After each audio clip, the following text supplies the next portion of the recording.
بسم اللہ الرحمن الرحیم۔ عزیز طلباء السلام علیکم، میں ہوں آپ کا teacher Asif Shabbir, second year کی مطالعہ پاکستان کے ساتھ۔ آج کا جو ہمارا ٹاپک ہے وہ ہے پاکستان کے متعلق قائد اعظم کی سیاسی بصیرت۔ دیکھیے سامعین، آپ نے ابتدائی مشکلات میں پڑھا، میں نے آپ کو پہلے بھی کہا کہ ابتدائی مشکلات یعنی کہ ہندو کسی طرح سے بھی یہ اس بات پر راضی نہیں تھی کہ وہ ایک مسلمانوں کو ایک الگ ملک میں خوش بستا ہوا دیکھ سکیں۔ اس وجہ سے انہوں نے پاکستان کو کمزور کرنے کے لیے جب پاکستان کا 3 جون 1947 کا منصوبہ پیش کیا گیا تو پنڈت نہرو کے ذریعے لارڈ ماؤنٹ بیٹن پر دباؤ ڈال کر یہ بات طے کی گئی کہ پاکستان کو جو ہے نا جغرافیائی لحاظ سے انتہائی غیر موزوں اور غیر مناسب ہو تاکہ یہ دوبارہ پاکستان کا حصہ بننے پر مجبور ہو جائے، معاشی طور پر اس قدر کمزور ہونا چاہیے کہ یہ مجبور ہو جائے۔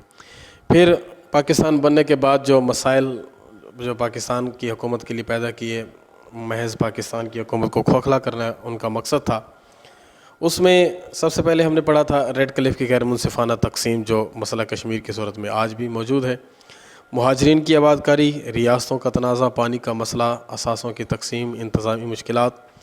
یہ جتنے بھی ہم نے ٹاپکس پڑھے یہ ان کی طرف سے بچھائے گئے ایک ایسے سازشی جال تھے اور مسلم حکومت کو محض کمزور کرنے کا ان کا ارادہ تھا۔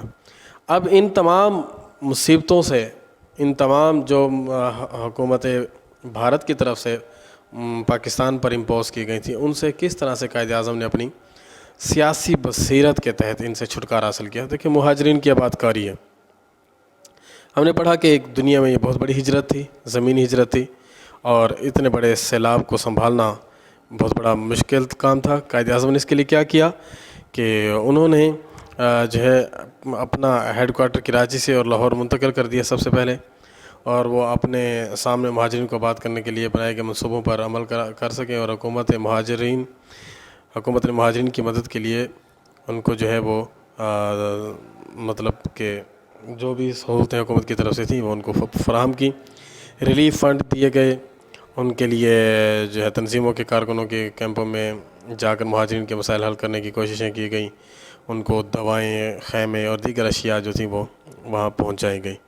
تو تاریخ میں ایسی کہیں مثال موجود نہیں ہے کہ نوجوان قوموں نے اپنے کردار کی پختگی اور پکے ارادے کی بدولت اپنے آپ کو مضبوط بنایا ہو۔ ہماری تاریخ بہادری اور عظمت کی داستانوں سے بھری ہے، اور ہم اپنے مجاہدوں کی روح سے جو ہے وہ پیدا کرنی ہے۔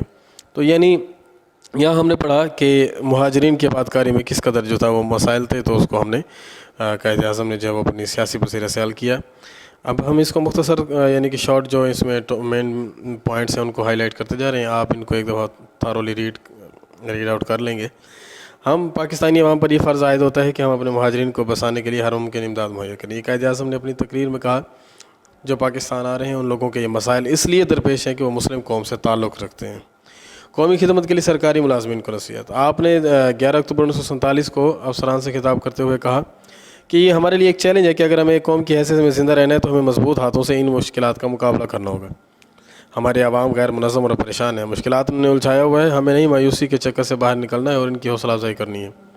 اس وقت انتظامیہ پر بہت بڑی ذمہ داری عائد ہے اور عوام کی اس جانب رہنمائی کے لیے دیکھ رہے ہیں۔ انہوں نے مزید کہا، آپ نے 9th میں بھی پڑھا کہ 10 سال سے ہم جس مملکت کی تخلیق کے لیے کوشاں تھے، خدائے بزرگوں کو برتر کی مہربانی سے آج وہ حقیقت بن چکی ہے، تو ہمیں اس کو ایک اسٹیبل کرنے کے لیے جو ہمیں ہر ممکنہ اقدامات اٹھانے ہوں گے۔ اس کے علاوہ یہ صوبائیت اور نسل پرستی سے گریز۔ پاکستان کے اندر آپ جانتے ہیں 4 صوبے تھے، اس میں جو ہے وہ ان صوبوں سے متعلق یعنی کہ سندھی، پنجابی، بلوچی اور پٹھان جو ہے الگ الگ قومیں ہیں اور الگ الگ اپنی تہذیب و ثقافت رکھتے ہیں۔ تو قائد اعظم نے ایک مرتبہ واضح طور پر کہا، انہوں نے کہا کہ ہمیں سندھی، پنجابی، بلوچی اور پٹھانی کے جھگڑوں سے بالا تر ہو کر سوچنا ہے۔ اگر ہم چاہتے ہیں کہ ہم اس ملک میں بطور زندہ رہ سکیں عزت کے ساتھ، تو ہمیں بطور پاکستانی زندہ رہنا ہوگا۔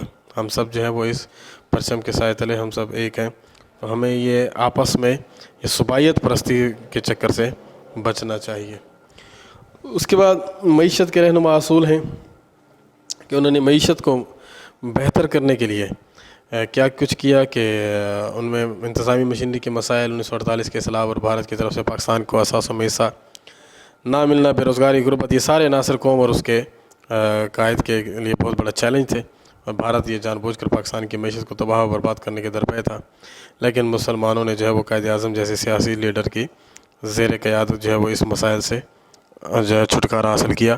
تو انہوں نے قائد اعظم نے جو ہے ان کے لیے قائد اعظم ریلیف فنڈ بھی مہاجرین کے لیے قائم کیا اور اس رقم سے انہوں نے مہاجرین کی آبادکاری اور انہیں روزگار مہیا کرنے کا بھی اہتمام کیا. یوں ملک معیشت کو کافی حد تک سہارا ملا. تو سامعین آج ہم نے اس کو یہاں تک پڑھا. 5ویں پوائنٹ سے نیکسٹ ہم آگے پڑھیں گے. تو ہمارا آج کا لیکچر پورا ہوا چاہتا ہے. انشاءاللہ اگلے لیکچر تک کے لیے اجازت چاہتے ہیں. اللہ حافظ.